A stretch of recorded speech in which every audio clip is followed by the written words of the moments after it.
Welcome. My name is Craig Foreman, founder of CultureC Consulting, along with my partner, Will Werhane. I want to tell you a little bit about us. And recently I did a podcast with Too Sharp Handed. He said this saying that I believe is, I don't know if it was his saying, but measure what you treasure. And I just felt like that's right now, that just kept sitting with me. This idea, it really summarizes measure what you treasure. We measure what matters in our organizations. And if we care about our people and we believe that people are an important driver to our organization's success, how are we doing? How are we measuring that? How are we thinking about it and engaging in a conversation, not just a data collection exercise, and then taking that information, turning it into something that's actionable. And at a high level, what are we focused on? Helping organizations like set up, think about their approach to their listening programs and their design and their execution. But on the tail end, just because you run it, what about how do you get the information back and how are you leveraging it in your organization to drive results that are measurable, tied to organizational objectives? And also we work with organizations around their performance management programs, helping them set those up, think those through and run those effectively. So that's what we do. At the end, I'll also share a code. You can set up some time to meet with us. Okay. Now I am going to set the stage and help kick this off.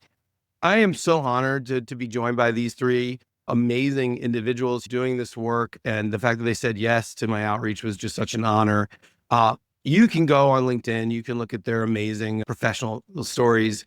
I wanted to share really quickly, just for each of these, why I was so excited to have them here.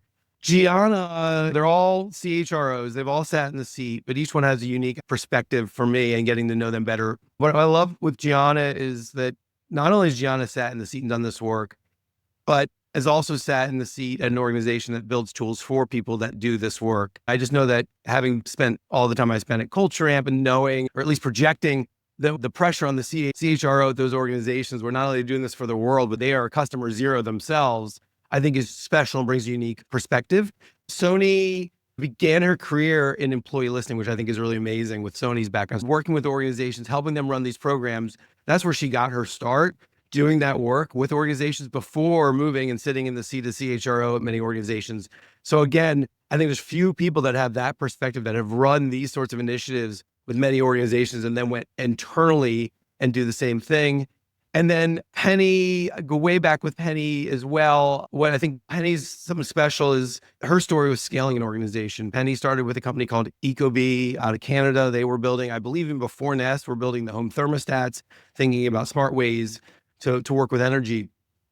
He joined it like around 60 people, spent 9 years there, scaled it up to close to 700 people, through all the way through one of the largest tech acquisitions in Canada's history at $1 billion Canadian. So I think there's a lot of CHRs that have certain sizes that they spend time in and have witnessed over 9 years, that kind of growth.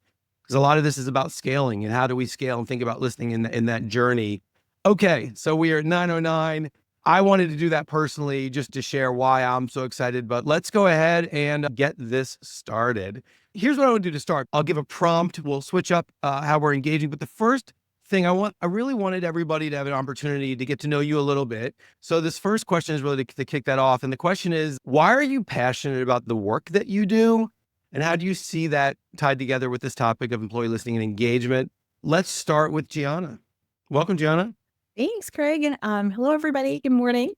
Okay, so why am I passionate about this work? When I think about HR, I feel like this is a unique place in an organization where we are combining the human aspect of the employee experience. So feelings, emotions, motivation, reward, recognition, all of that, with also business outcomes and goals. And in the HR side of the house, that's where all of these things come together. And I love that. I love that piece of it. I'll share a little bit on the personal side and some things that you won't find on LinkedIn, why I love this topic. I grew up in a small town in East Texas. My mother was a janitor at a hospital. That's what she did all of her life. And I didn't realize this growing up, but I now, in reflection, see that the seeds of what I do for a living were planted then. And as a frontline person, not a manager, an individual contributor, my mom had a lot of thoughts. She had a lot of perspectives on how to make the hospital better, the workflows, the efficiency, costs, all of that kind of stuff. And as I started to enter my teenage years, I thought it was really interesting and a missed opportunity that she had no outlet for sharing with her bosses and hospital management ways to make the environmental services, AKA the janitorial services, better.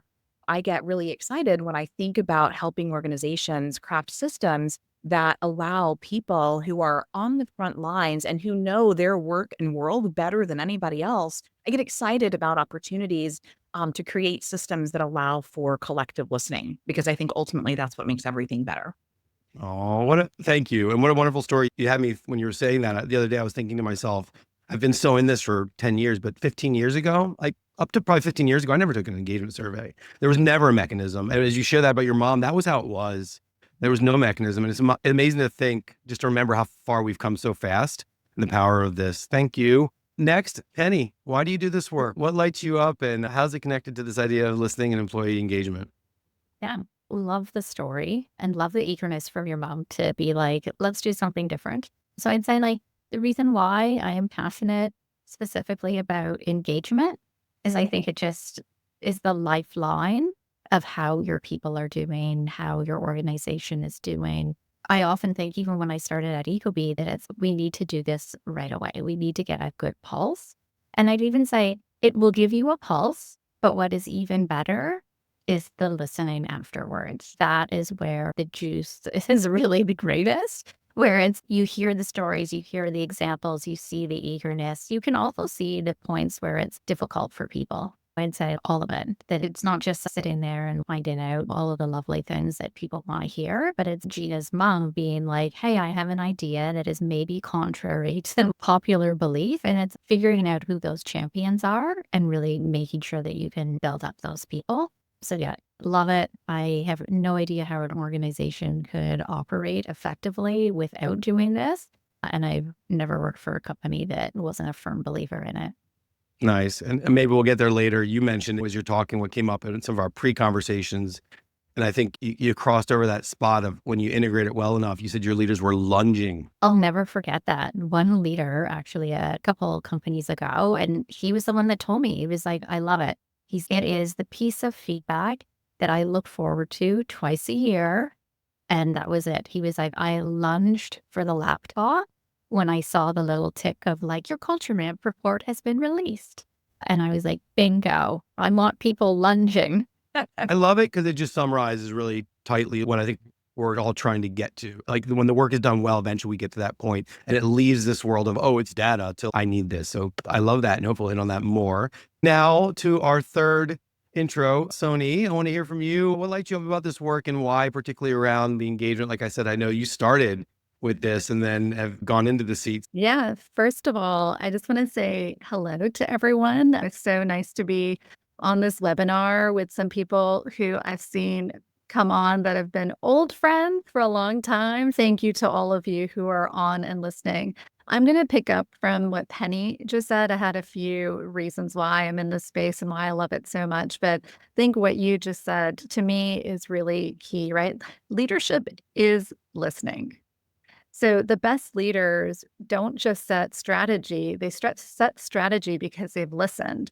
They've listened to their customers, usually, they've got all this external data. But when they also listen to the voice of the employee, that's where the magic starts to happen within an organization and when you're setting a strategy. And we all have heard, right, culture eats strategy for lunch. And so that is a really key component. So leadership is listening. I think for me as well, being in the role of a chief human resources officer or chief people officer, when I set a people strategy, people are at the heart of a people strategy, and it makes your life so much easier if you can go back and be able to say, this is why we're doing these next few things that we're going to be focusing on for the next several years. It is because it's going to have an impact. And without that data, sometimes we can make assumptions about what is really important. I'm sure we'll get into that a little bit later today as well, Craig. And I think to your point, I started in this field and I've seen the real impact, right, around driving real change in organizations when you have this data. I've had a chance to sit with organizations and leaders who looked at this data and made really important decisions about their business. So one, which I won't say the name of, but I remember sitting down with the leadership team and they saw the data for one of their divisions, which was incredibly different from the rest of the org. Like it just stood out like a sore thumb. And they had been in conversations about spinning off this part of their business, this was that final piece of the puzzle that said, okay, it wasn't just the anecdotes or the other data points, but it really served an important business imperative. So I think when you have this data and you can have a seat at the table, being able to provide this important voice, businesses can make dramatic decisions about the organization. Yeah. I love that you brought that up too. The idea, at least in my experience, I feel like what we just talked about 10 years ago, we were just beginning really oftentimes, unless we were doing some big external program. But that also means that many people that were leading the people function didn't have access to this data. And now we do. And how to your point, it really merges the human and the business, and done well. That's how we drive change. Okay. Speaking of listening, we are going to now move. And before we go into our first question, I think this is a great example. We had the Slido up. The truth is, I'm going to pull it up. I haven't even seen these answers. We're going to look at them really quickly. But I judge by just doing this will impact how the rest of this conversation goes. So, Will, I'm going to ask that you pin me for a minute, just so everybody can see this. Can everybody see that? I can see it. We can see it. Okay. So the question was, in your experience, what's the key to gaining buy-in from leaders and managers for employee listening? Let's keep it short as possible. So here's what we heard. It goes back to knowing your audience. If you know the corporate love language of leaders, you need to bring along with you and tailor your message so it's impactful to them. It goes much further. Understanding your audience and addressing their interests and pain points, aligning with business impact, getting them to be part of creating the solution, right? When we do it well, we now get into a conversation, we co-create, framing your idea request as how it will help them with their biggest problems or goals. So you can go back to say, here's what we heard, here's the problem, here's what we can do. And when they see clear connections between employee feedback and key business metrics like productivity, retention, employee satisfaction. Okay, we're fine. Thank you for doing this. I wanted to call this in as we now move into the topic and getting deeper into this conversation. Let's kick this off. We know that securing leadership buy-in is essential for driving meaningful change. We've discussed that. At least we all agree or align around that concept. But from your experience, what are some of the biggest challenges that organizations face when trying to gain executive support for these programs? So I think we're starting with, yeah, it sounds great. We all love it. I think many of us buy in, but oftentimes organizations struggle. So I wanted to hear from the three of you of your take on what are the challenges? Why do we struggle? Let's kick this off with Soni. I think in terms of the buy-in, there's a few things that I've noticed in my career. I think Penny and Gianna hit on this earlier, but there's a little bit of this what's in it for me mindset, and it comes up in the comments that you read. So is this just another HR exercise, or what am I going to get out of this? And I think there is really an important conversation around what are you hearing as an HR business leader, and why it's really critical. So framing the conversation around business impact is really key. So how can that look and feel? For example, do people buy into a new strategy that we're rolling out? So maybe a business is about to roll out a strategy, or there's a transformation underway. And do you have the hearts and minds of even your most senior leadership team? I've been in organizations where leadership team did roll out a new strategy, and we found that the next level below the executive leadership team actually wasn't bought in at all. And it became a big conversation topic at their offsite. So helping them understand the what's in it for me in terms of the value. I think there's also some level of survey fatigue, and there's the sense of, oh my gosh, one more piece of data. And so how can you help them overcome that sense of survey fatigue and understand that this having data at your fingertips is actually really valuable, regardless of if you're doing it at the pivotal moments. And then there's this element of maybe I already know, right? I've got that temperature check on the organization. I talk to people. I walk around, and leaders do that, and they should do that. They should be walking around, especially if we're back in the office, and they should be talking to individuals. But oftentimes you may think, and a classic example of this in my world is always where we don't pay people enough, right? How often that comes up in conversations, I can't even tell you. But when you hear that, and then you also know that, okay, when you look at benchmarks, that tends to be one of the areas that nobody is going to say they're super happy at, right? So I think those types of anecdotes that they may see posted on Glassdoor or the fishbowls of the world, whatever it is in your industry, those can be anecdotes that become larger than life in an organization.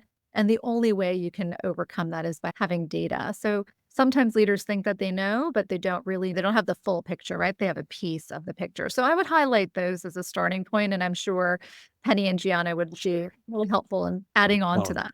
yeah, it's that thinking, okay, let's validate what, because every time I run a survey, we usually validate some of what, and we also myth bust some of what you think. And then I'm left thinking, you would have made a very different decision before you saw that information about that person's career or that team's future. That's where it's like the responsibility. I'm like, you have to be doing this. Okay, let's go to Gianna. Let's talk about the challenges in organizations when it comes to this, getting support and getting buy-in. What gets in the way? Yeah. So first of all, I very much agree with what Soni has mentioned. Right. I have worked in organizations where leadership feels as if they know all the answers already and what's on people's minds. No need to actually ask them. What I would counter to that is there's value sometimes, oftentimes, in listening and then telling people, here's what I heard you say. Now we're not able to do 1, 2, and 3 because of these reasons. However, I have heard you. And we're focused instead right now on this and this, because that starts to create trust with employees. But let me get back to the actual heart of the question that you're asking, Craig, which I think is around what gets in the way of executive and often CEO level support for these types of listening conversations. I've worked in an organization where my CEO said to me, Gianna, I know right now what the priorities for our business are. They're this and this. And I don't want to listen and do an engagement survey with our employees because we're not going to be able to do any of that stuff. And so rather than go through all that rigmarole, let's just focus on making our business successful, on and then later on, once these things are no longer a priority, then we'll go back to all this HRE stuff that you get all excited about. I think what I'm hearing you say, dear CEO, is this is more of a fear-based argument that you're making. And I hear that. However, there could be nuggets that we don't know about if we listen to our employees. B, if we also in our surveys ask them for creative solutions around how to solve some of these problems, they might be thinking about things that we in our small leadership groups are not thinking about. And so let's try this, and then let's go back and say what we heard and then come up with a really simple plan for what we're going to do. We can be cost sensitive. We can be mindful of all of these different constraints. We don't want to sacrifice top of funnel. We don't want to impact the engineering product release roadmap. And I hear all of that, but these things are not mutually exclusive. I do think that when CHROs are able to have a little bit of a backbone and tactfully push back when there is that management resistance, then I think trust starts to build with employees. I think it's really interesting. I'm not sure if it's exactly the way it was set up, but how you started by saying to be able to go back and say, we heard you, but we can't do it, but here's what we are going to do. Yep. And then you spoke about what gets in between. And I think it's really interesting because you really highlighted, sometimes you don't do everything, but if you leave that void for people to fill with their story, why nothing's getting done versus getting in front of it. So it's that flip where the executive's like, if we look and we can't do anything, what? Versus saying, we heard you, here's what we heard, and here's why we're doing what we're doing. Yeah. Tend to be like, okay, at least I feel heard. Doesn't mean everything I want is going to get done. So those two kind of tie together. And how do we connect those dots for our leaders to understand this? There's another benefit here besides you're just not going to be able to act, right? Yeah. That you're going to be able to be in a relationship and conversation with a large group of people. Thank you. Penny, we'll go to you now. What gets in the way when it comes to these programs? Yeah. So I'd say the things that I've experienced that get in the way is the reason given is time. We'd like to do all these things, but we don't have enough time. And I'd see that more as an excuse as opposed to a valid reason. Because it's like when you unpack that, like some of the points already out there, there's probably this resistance to change, or I think a resistance to maybe be self-reflective, that the organization that you put your blood, sweat, and tears into and you're trying really hard isn't maybe resonating with everyone. So I feel like the excuse that I've heard over the years is we'd like to do that, but we already have this long list of things that help us pay the bills and continue to do it. Let's try to defer it. And I'd say that's the point, that it's the longer you defer things, generally the worse it can get in life with most items. I'd also say the other way to combat that is focus. So it's always pick a few things to do it really well. And to Gianna's point, if someone is, let's go over here and blow up how we do ABC, if that's not realistic, to actually say so. And I found this at Ecobee more times than not. We were really good and really in the habit of being like, I hear you, I can see your vantage point, but we're actually not going to do that. And at first, I think it almost is like hard because you have this like human nature where you're like, okay, I heard it and I agree that it's valid. So I better go and do it. And there is a rank priority of yes, you can't just say no to all of these things. But I would say more often than not at Ecobee, employees were refreshed in hearing that there was the focus. Is it like all of us, even in our personal lives, if you focus on a few things, the outcome, you'll probably get there faster and probably with better and the long-standing results. It's we all have like good ambitions to like go on a treadmill or something like that, and you're like really good for a while, and then you like regress. So it's like making sure that it's like you are changing the habit and you're really getting into that habit before you try to layer on. Let's go and do these 3 other things because people said so, and I believe that they're good ideas. It's if you start small, you can build and build. And I think it also gives like credibility back. So employees are like, this is good. You're giving me updates and I can hear how it's going and I'm part of it.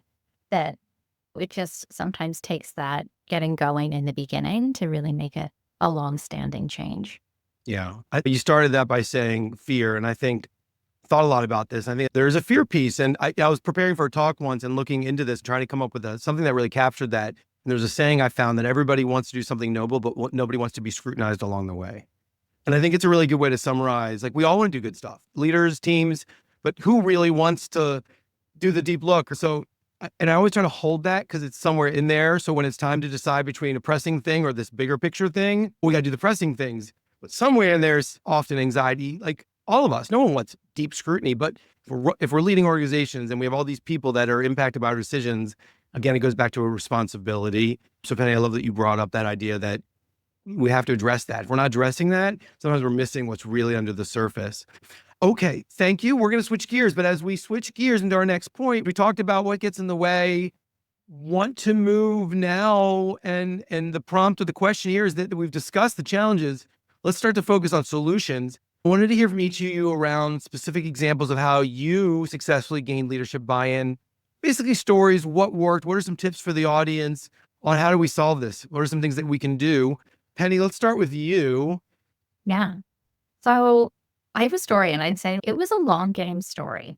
And I want to start with that because sometimes it's not just sitting down with someone and having a really good conversation and it resonating with the person.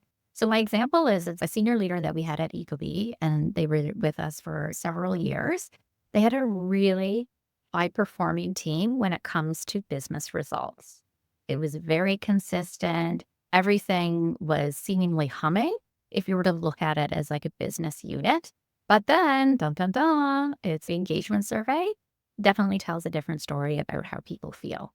So it was really interesting because this business leader would be like, how could you basically scrutinize this? It's clearly a high functioning business and don't poke holes in something.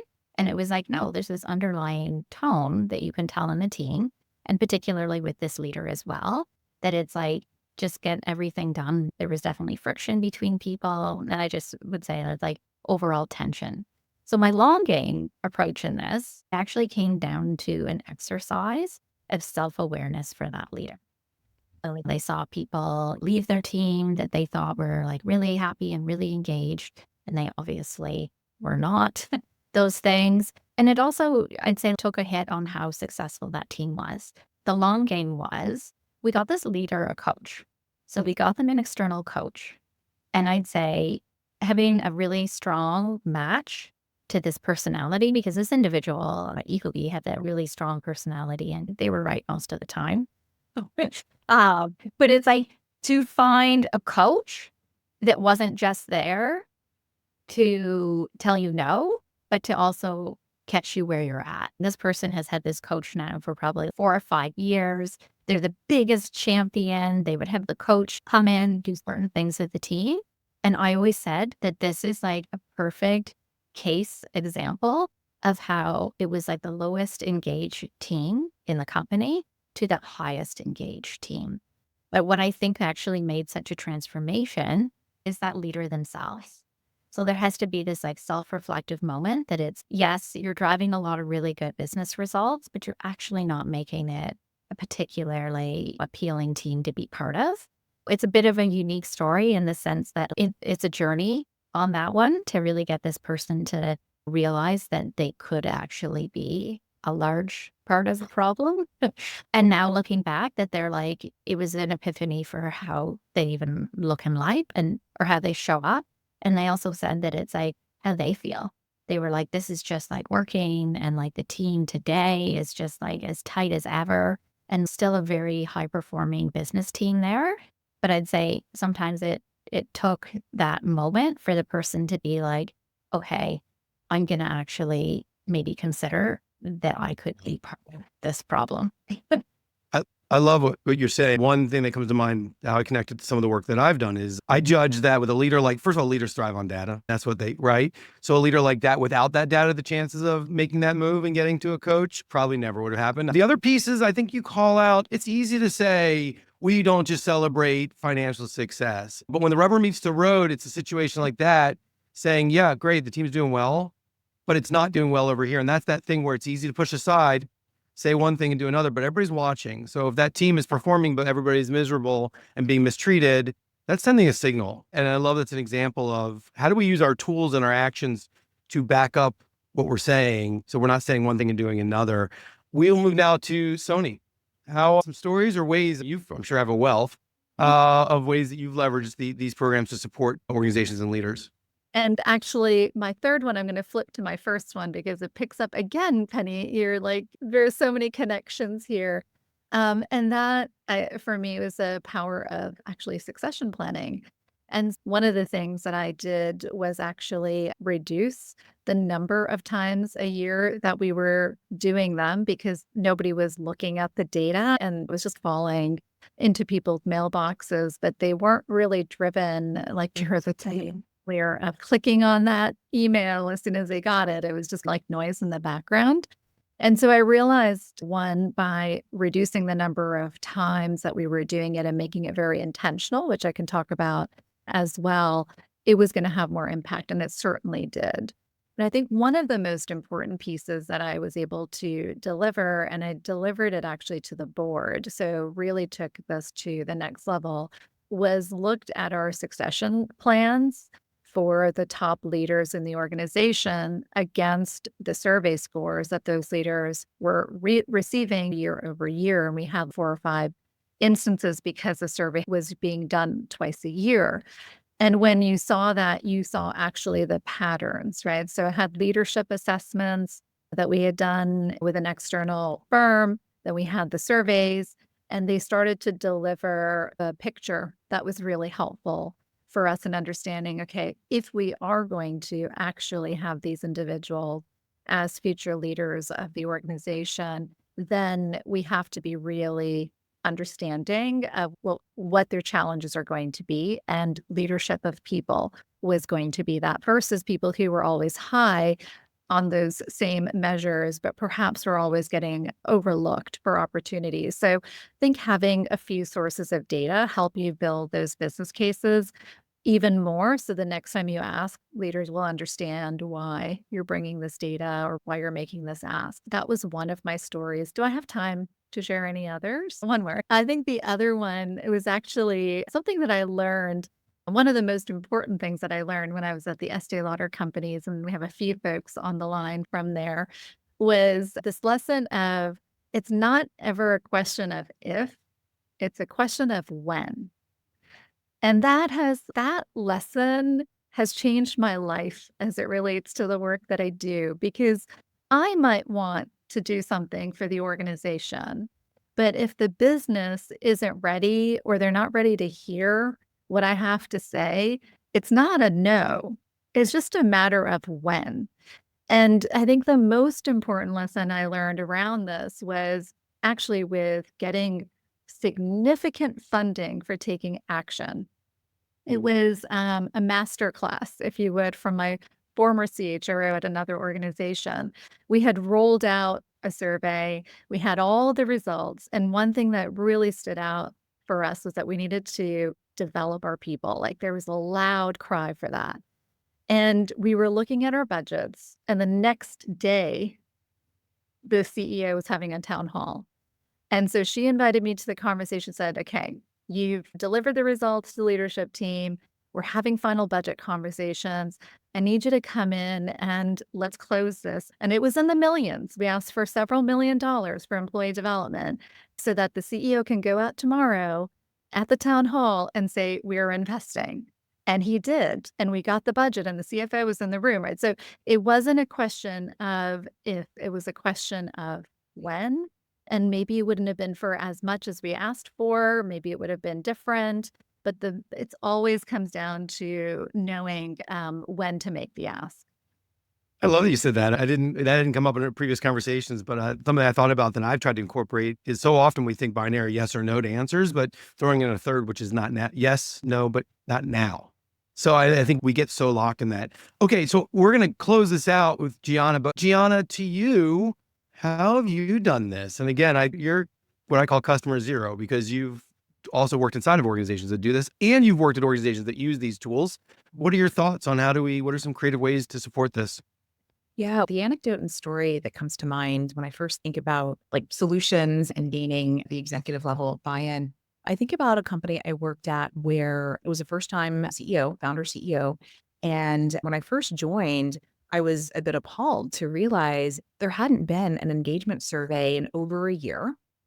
And in speaking with the CEO, I realized that the reason for that was not that he didn't care about what employees thought. It was more that he had a fear that this would be a ding on his personal competency as a CEO. So it was a fear-based reason. And so I realized I don't think it's going to be successful out the gate for me to push this, because it's important to understand constraints. So answering the question, Craig, I and my team eventually get to a successful outcome. What I did is I started to build relationships with the rest of the C-suite, right? So our chief marketing officer, our chief revenue officer, chief product officer, et cetera. And in particular, our chief product officer, who oversaw engineering and product, was open to listening. He was open to engagement surveys and things like that. And so I said, okay, would you be willing to, in your department, do a listening process, and then we'll see what happens. And he was, and the CEO was fine with us, departmentally doing kind of whatever we wanted to do. So long story short, what we ended up doing is an engagement survey, a listening tour, if you will, that was the actual surveys that we sent out. And we gleaned a lot of really rich information. So we learned things like the employees within product and eng wanted better, more robust recognition programs. They were feeling unappreciated, and whether it's like awards, not everything has to be monetary in nature, but they were hungry for recognition. Another insight was those folks wanted more of an articulated career laddering sort of program. Cool, great. So we started this initiative to put together more of a competency-based career path for the engineering and product folks.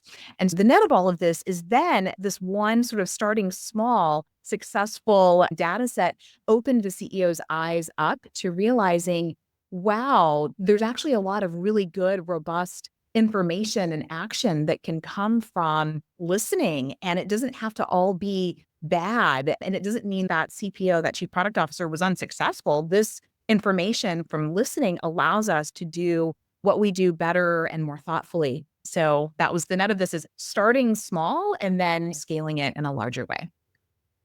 It hits on something that it's an analogy I've used along the way, working with particularly administrators that have the companies decided to do this, and they're saying, how do my leadership's not buying in. Often what I've learned over the years is don't try to boil the ocean. Don't try to sell everything. What you just said exemplifies that. I call it the Fitbit, going back in time. But if you're working with somebody that wants to be healthier, you can send them articles and movies and documentaries and shame them.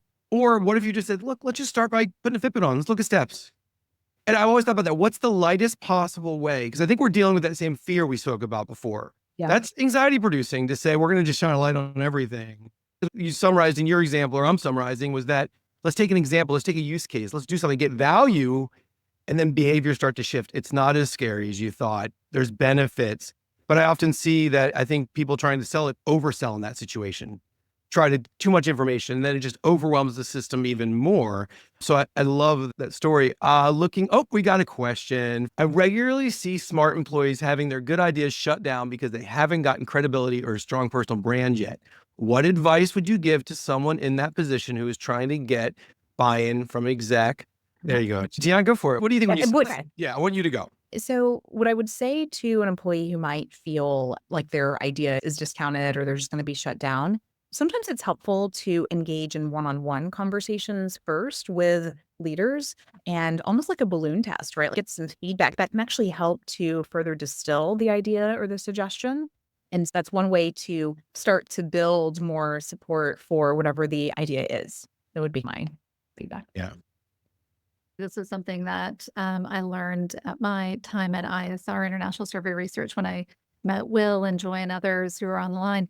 And that was to go in with somebody else who does have credibility and does have trust into meetings, but then ask during that conversation to have space to hold my own in that meeting, but in a place where it made me feel a little bit safer.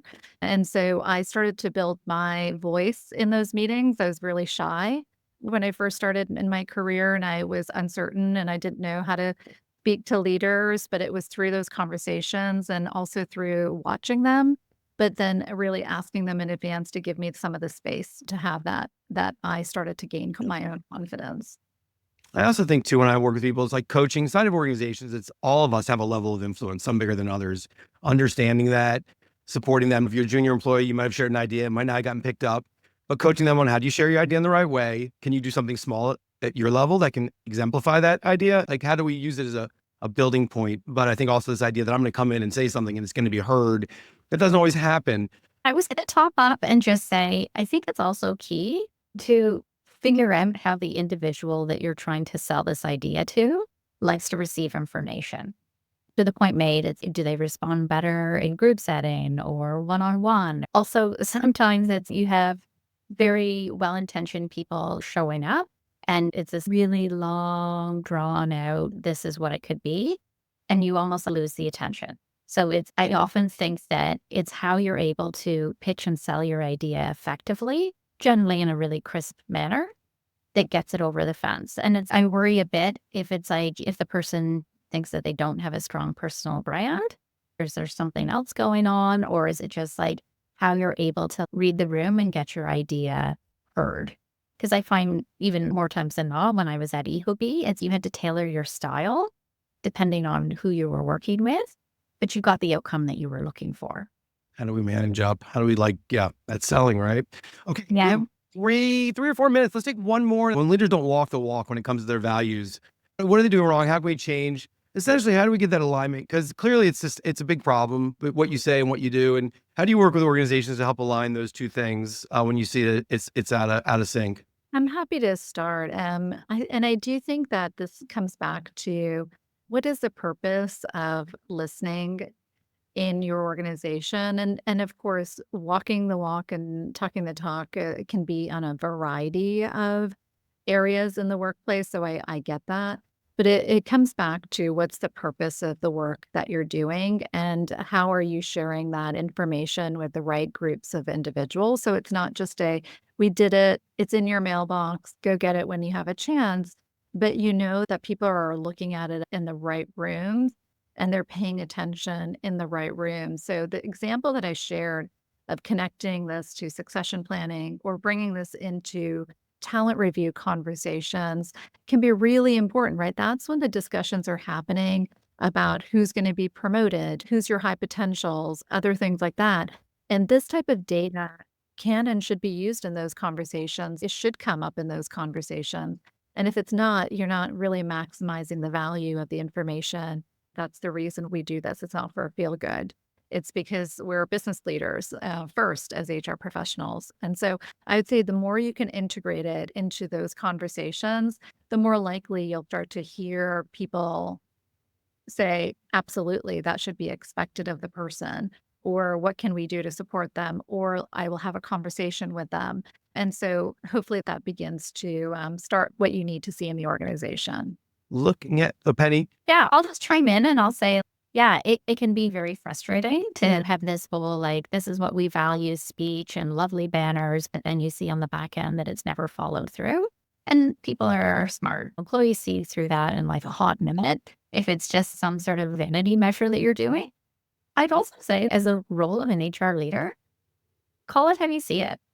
If this is happening in an organization and you feel that different things are happening like this, I would not back down. I have not backed down on saying we're not going to do this, and that you're actually eroding the values even further by the way that you're acting. So it's either change your behavior or maybe relook of what the values are for the organization. You feel like that's actually not where we're ever plausibly going to be headed. Generally, they pick option A of have this reality check. So maybe a theme that I've emerged from today is like self-awareness on the topic. So like the self-awareness that it's if you are out here like hyping, these are the values, but you can't live them yourself. Why do you put yourself in that position? You can tell a lot about culture by what we permit. It's not always what we say or what we do, but what do we allow? So to your point, we don't say anything that defines the culture. Gianna, what would you share on this? Yeah, real fast. When I think about values, what I start to think about are there's values and there are outcomes. And when I start to see people in an organization, leaders, et cetera, who are not embodying the values, I think it's helpful to start up-leveling the conversation to talk about what versus how. So in these types of situations, many times the what is good. We're meeting our targets, our numbers, our revenue, whatever those goals are. But if the how, which is often more values related, if the how is broken, I would say, and it's important to get leadership buy-in, that is not success, because what should matter equally to the how when we're looking at overall performance and engagement at organizations. All right, look, here we are. I have a couple things I want to share. I want to say thank you to each of you for taking your time, for joining. If you would, let's just say a quick goodbye. And if there's one, if you're to distill down a key point that you want to get across to this audience, and I'll just go across and call each of you, what would that be? Gianna, we'll just start with you. I'm going this way. Start small. Get started. Start small. Thank you for being with us. Penny? Yeah, focus. Less is more, and execute and communicate. Always communicate. Thank you again, Penny. Thanks for being here. Soni? I'm going to go back to leadership is listening.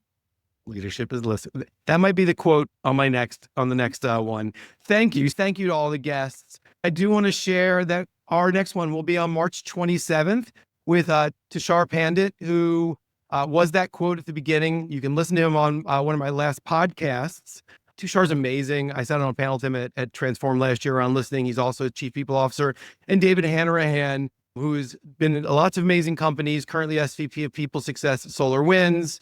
And then finally, just wanted to say thank you for joining. I know I speak for both myself and Will and the small team that we're building over here, that joining us means a lot.